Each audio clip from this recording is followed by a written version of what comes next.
Oliva, ciutat que perfila encara els seus rasgos amb pinzellades d'edificis nous, sorprèn el visitant pel seu contingut ric en tradicions i pel tracte senzill i pla de les seues gents.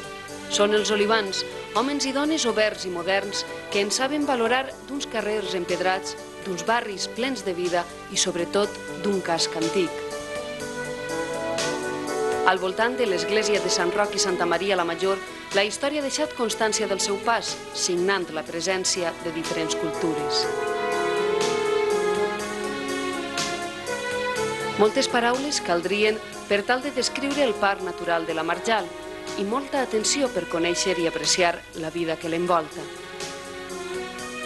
Arran de la mar i, sorprenentment, les dunes vigilen platges daurades on no es coneix la massificació. Oliva, poble viu i festiu que guarda en la festa tradició i fa de les costums festa.